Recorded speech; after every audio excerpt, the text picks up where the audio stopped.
Biryani rice റെഡിയാക്കാനായിട്ട് വെള്ളത്തിലോട്ട് ഏലക്കായ, പട്ട, ഗ്രാമ്പു ആവശ്യത്തിന് ഉപ്പ് ചേർത്ത് കൊടുക്കാം. വെള്ളം നന്നായിട്ട് തിളച്ച് വരുമ്പോൾ അതിലോട്ട് കഴുകി വൃത്തിയാക്കി 1 മണിക്കൂർ കുതിർത്ത ബസ്മതി റൈസ് ചേർത്ത് കൊടുക്കാം. ഞാൻ 250 ml കപ്പിൽ 3 കപ്പ് അരിയാണ് എടുത്തിരിക്കുന്നത്.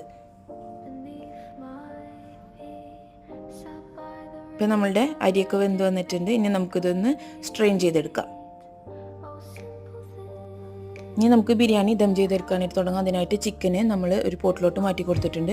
ഇതിന് മേലോട്ട് നമുക്ക് വേവിച്ച് വെച്ചിരിക്കുന്ന റൈസ് ചേർത്ത് കൊടുക്കാം.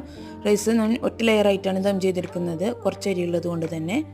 പിന്നെ ഇതിന് മുകളിലോട്ട് നമുക്ക് ഗരം മസാലയും 3 ടേബിൾ സ്പൂൺ ഗീയും ചേർത്ത് കൊടുത്തിട്ട് ഒരു ഫോയിൽ വെച്ചിട്ട് ഇതുപോലെ കവർ ചെയ്ത് കൊടുക്കാം. അടിയിലൊരു പാത്രം വെച്ചെടുക്കുന്നുണ്ട്. ഞാൻ അടിക്ക് പിടിക്കാതിരിക്കാനാണ് ഇങ്ങനെ ചെയ്തിരിക്കുന്നത്. ഒരു അരമണിക്കൂറിന് ശേഷം ഇതുപോലെ തുറന്ന് നോക്കുമ്പോൾ മേലെ നിന്ന് ഇങ്ങനെ ആവി വരും. ഈ സമയം നമുക്ക് തീ ഓഫ് ചെയ്ത് കൊടുക്കാം.